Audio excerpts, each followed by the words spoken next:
Welcome to the U.S. Army Postgame Show.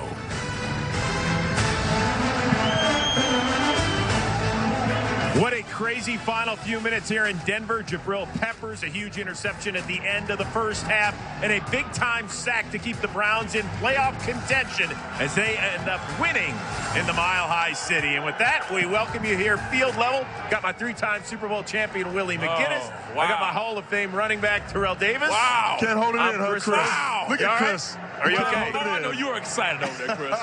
Just another football game in this neck of the woods. No, go ahead. I'll just give you one of these, my man. I salute you back. Thank you. That was a great game. It was a great game. The Broncos and Browns are both still alive.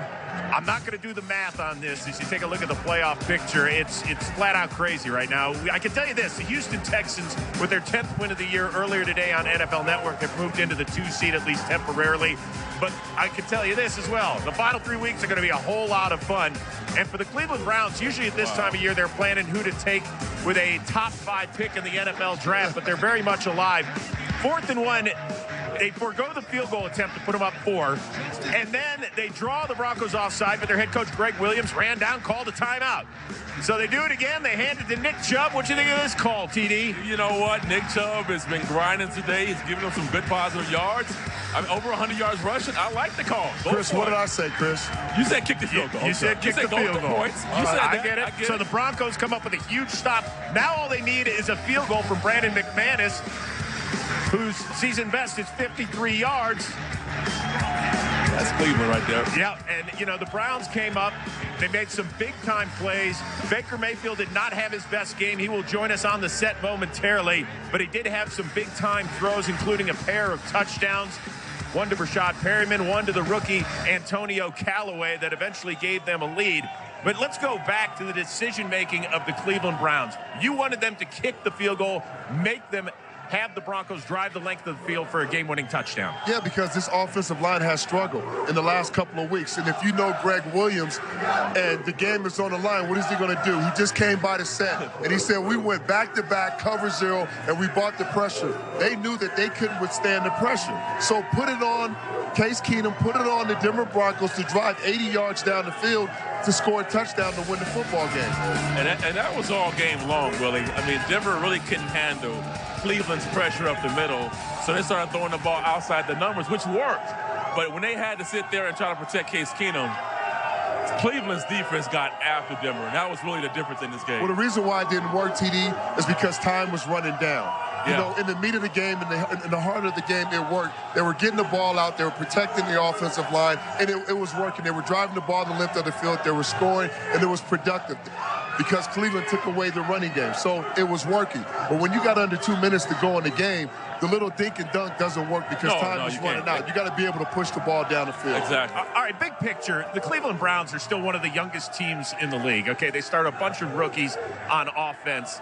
What is a win? And I get it, Denver is not what Denver has been, you know, maybe over the last 5 years. It's still but to get a huge road win like this, TD, what does it mean? You know what? This team, we watched the sort of the I guess the evolution or the growth of the Cleveland Browns the last couple of weeks. And what I noticed about this team is they're a gritty team.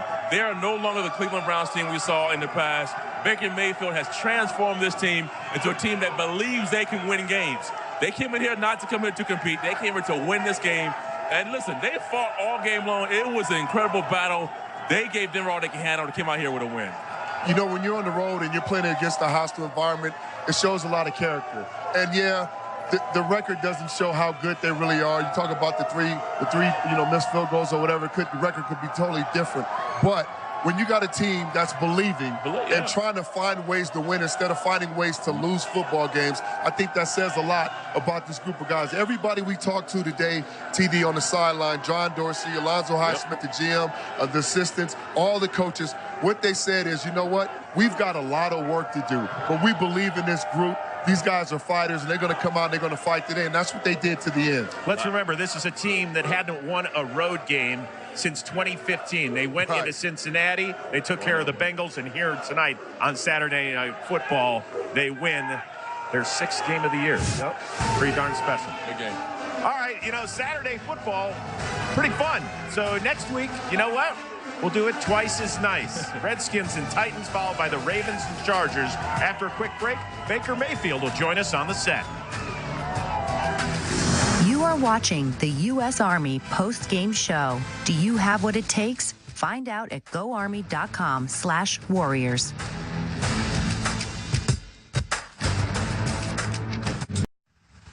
Get ready for kickoff Sunday at 9 a.m. with NFL Game Day Morning.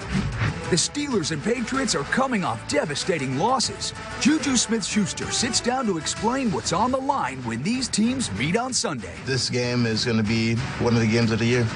And Amari Cooper has carried the Cowboys to 5 straight wins. Kurt Warner explains why their luck may run out this week in Indy. Plus, Chicago can lock up the NFC North, but Aaron Rodgers is standing in their way. Close middle, got his man! He may go all the way! Touchdown! Our guys will let you know how the Packers can beat the Bears and get back in the playoff picture. It all starts Sunday at 7 a.m. with Good Morning Football Weekend, followed by Game Day Morning at 9. Here's our play of the game presented by the U.S. Army. Jabril Peppers closed out the first half with a pick and closed out the game with a sack of Case Keenum. Browns a 1-point winner. Afterward, our Peter Schrager caught up with the Browns' defensive star of the game. Jabril Peppers, interception, and then the game-winning sack. What did tonight mean for the Cleveland Browns? Oh, we needed it. We needed it. Coming into a tough atmosphere. We know we haven't won here in a while. And we know we had to stop the run first and foremost, make them one-dimensional, make them beat us with the pass, and we make plays on the ball tonight. Your coach, Greg Williams, says, let's go for it on 4th down. Let's trust the defense. Yeah. What's that mean for the rest of the team when he says, we're going to put it in your hands? Oh, yeah. We already knew it. It was no doubt that he was going to go for it, put it in our hands. We close out games like this all the time. 2 minutes, that's what we thrive, man. And credit to them, man. They were moving the ball. The field goal kicker was hitting field goals, so we knew they get it past the 50. All right now, but we stopped them short, and good things just happen when you work hard. It's been a long time for the city of Cleveland since the Browns played a meaningful Week 16 game. You guys aren't even just alive for the playoffs, you're alive and well. Yes, sir. What is the vibe in Cleveland, and how excited are you to get back there this evening? Oh, can't look too far ahead. Next game. Every week is a playoff week. We got Cincy this week at home. Beat them already, but we know they're going to come tough. And get back to the drawing board, get a good game plan going, and bring another one home. Jabril Peppers, last year's first-round pick, defensive MVP tonight. Congratulations, my man. Appreciate you. Awesome. We might be in Denver, but they're chanting the name of the #1 overall pick. That's right. Baker Mayfield joins us live on the set next. And in fact, here he is. How do you like that for a build-up? Quick commercial break. That's right. It's a quick turnaround. How do you like to hear that on the road? Hey, let's go Baker chant. That's pretty nice. When we were warming up, saw a lot of Browns jerseys in the stadium. So it's pretty exciting before the game to see that support. I kind of called them out last week, and I think they're starting to respond pretty well about it. And, if they travel well, we have that support, we feel it, we come out with a win. This is what happens. Take us to the moment down the stretch. We're down there inside the red zone. You guys got a chance to go for it. You maybe kick a field goal, but it's 4th and 1, and obviously Greg Robinson calls the timeout. What did you guys do before you called that? We were going to hard count him and try and QB sneak. Williams, not Robinson. Williams. And he called a timeout. I don't know. The easy thing to say is, kick the field goal, make them score a touchdown. But if we get it, nobody says anything. Obviously, I'd like to have the ball in my hands, QB sneak at the end, but we trust Nick Chubb too. So it comes down to just doing all the little things right, not letting the backside come in like that, and just executing. Baker, what does it say about this team? You guys faced a lot of adversity day up and down. Nobody had their best game, but you guys found a way to finish. Won a football game here on the road. Still in playoff contentions. What does it say about this team and going forward? We're resilient right now. We got a lot of confidence. Yeah, absolutely. It was not our best game whatsoever. And started with myself. We didn't do everything right at all. A couple turnovers. We just got to take care of the ball when we're on the road. But most important thing is finding a way to win, like you said. And so just scrapping it out all the way till the clock hits 0 and making sure we do we have the best play at the end. Are you guys thinking about the playoffs? We think about the fact that it's big picture, but at the same time, if we don't take care of business 1 week at a time, it doesn't matter. All right. Yeah. All right. We think about the playoffs around here, so we're going to help you out. Here's the thing you cannot say. We'll take it one game at a time. So here's the formula for you to win the AFC North. Win your last 2 games home against Cincinnati, at Baltimore. Steelers lose all 3. The Ravens have to lose 2 out of 3. And that would include losing to you. I know. Yeah. You're hearing the chant too, aren't you, Baker? You like that, though. Like, awesome. I was telling everybody before the game, like, this is a turn-on for you playing in a hostile environment. Like, you get up for these type of games, and you like that kind of stuff. Oh, absolutely. Prime time, on the road, in somebody else's house. If you don't love that, there's something wrong with you. Baker, let's talk about it. You know, I met you at the rookie symposium, and we talked, and come away from that conversation. Before that, I didn't know you, so I didn't really know what to think. But I walked away feeling like, man, this guy is going to be good. Just from talking to you, I mean, the way that you sort of, influenced me. When did you know you had that effect on people? Because your teammates, they're galvanized by the way you play, and when you're on that field, when did you know you had that gift to uplift people and to make them play better and to believe in what you're doing? To be honest with you, from a very early age, I realized that if I can affect the people around me and make them better, you can't ask for a better quality than that. If you can get them to play better than they normally can, that's something special. And so just playing through high school and all that stuff, just getting people, elevating their level of play, the confidence goes a long way. I preach self-confidence. You got to believe in yourself when nobody else does. And so I've said that all along, and from an early age, I started noticing that I can have that effect on people. But everybody's different.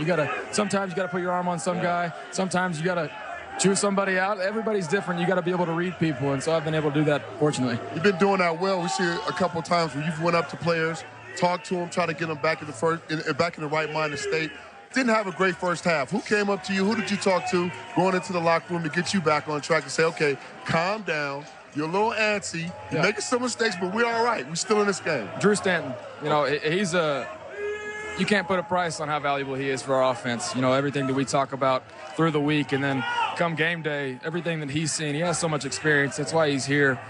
He's been a great mentor, and so at halftime, he's the one that always, this is what we're seeing, this is what we're getting. He's got everything written down. He's telling me, he's talking me through it. It's just, we got a lot of people that behind the scenes don't get enough credit, and he's one of those guys. Does he have to calm you down sometimes? No, he's going to let me be me. He knows that. Right. It's always fun with him. Talking about this Freddie Kitchens deal, I mean, everybody is associating sort of the transformation and when things started to click for you when Freddie Kitchens became the OC. Talk about that relationship and why is it working so well?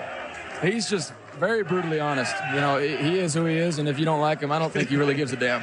That's just who he is, and so just everything that he says, he wants to have everything out there on the line. You need to know what we're trying to do, how we want to accomplish it, and then when he comes to me, he's trying to get my eyes in the right place to eliminate things quicker and process quicker, and that's what he's doing for me right now. He's kind of, it leveled me up a little bit on the reads. It's working. Yeah. It's working. Yeah, he sounds like the same type of guy that you are. Is that fair? I am not Freddie Kitchens.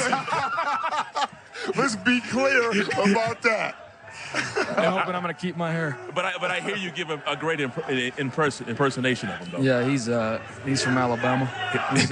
Hit him what? Here's the thing.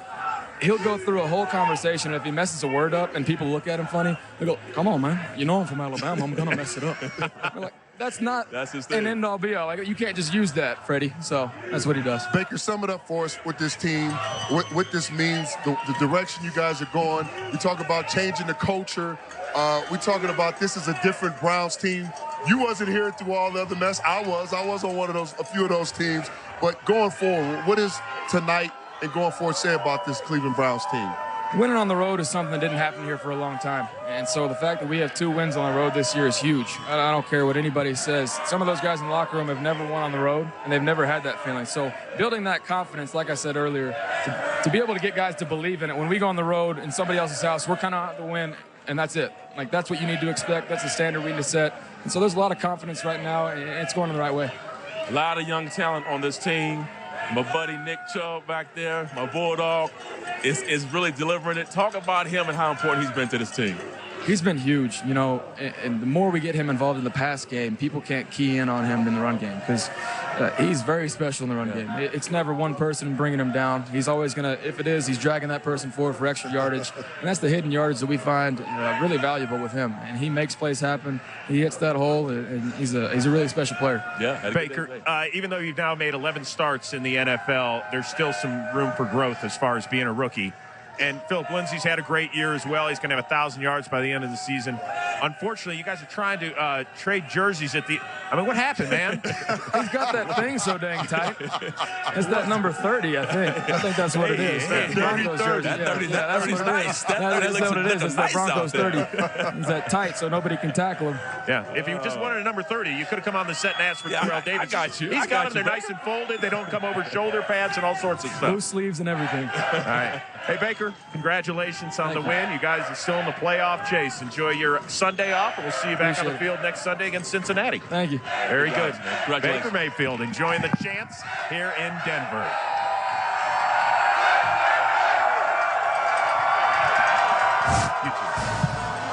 Next Saturday, another double dip. Washington, Tennessee still very much alive in the playoff hunt, and the Ravens and the Chargers.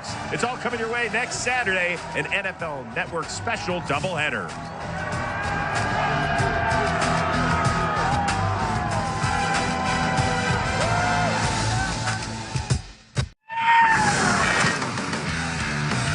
Today on NFL Network, DeAndre Hopkins with a monster day.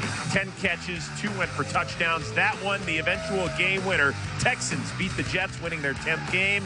DeAndre, how'd you make that snag? You know, on the touchdown, you know, the ball was inside. Defender had good leverage, but Deshaun put it, you know, he gave me a chance to put it in the air. That's all I told him. Just give me a chance, man. I'll make a play. You know, I came down with the ball. Another doubleheader coming your way next Saturday on NFL Network. Washington and Tennessee, each in the playoff fight. So too are the Ravens, and the Chargers clinched on Thursday night. Still have dreams of a 1 seed. That's coming your way, an NFL Network special next Saturday. But looking ahead to tomorrow's action, some good ones. The Packers, the Bears. You got the Cowboys and Colts. Dallas could actually clinch the NFC East. Patriots could clinch the AFC East with a win in Pittsburgh as well. Willie McGinnis, what are you most looking forward to on Sunday? Packers at Bears. Bears haven't beat them at home since, 2010? In 7 years. They can clinch the division if they beat the Packers. Finish. It's all about finishing in that division, and you can do something great for yourself. And you got the Patriots taking on the Steelers. The Patriots actually can compete for that number 1 seed if the Kansas City Chiefs slip up with the Chargers. So, listen, the Steelers are going to have their hands full. They've got to win this game to remain first in that division, so looking forward to that game. By the way, guys, I know we're very close to the holiday season, so if you still have a little last-minute shopping to do, there's plenty of good stuff to get out there on your NFLshop.com. Like maybe this sort of jersey, if you need that. They still make these 55? They still got one left in Cleveland. Really? Are we sure right. that's not an old Alex Mack jersey that was just taped over? Alex Mack got that because of me. Got it. Got it. Do you have one of those at home? I do. Of course I do. I spent 3 years there, man. Special city, and I know you're excited. You guys won tonight. It's just, like I said, feeling good. But for the Browns fans, hey, there's a TD. Jersey. That's the one Baker Mayfield should have gotten earlier. Would have been easier to snag instead of that Philip Lindsay one. There you go. So there you go. That's more like it right there. Excellent. Those are not NFL Network plants, by the way. So the Cleveland Browns, a 1-point winner on the road. For Willie McGinnis and Terrell Davis, I'm Chris Rose. We'll see you next Saturday as well. Coming your way next, Total Access with much more on the Browns' second road win of the season as they still have dreams of winning the AFC North. We'll see you next time. Thank you for watching the U.S. Army post-game show. Do you have what it takes? Find out at GoArmy.com/warriors.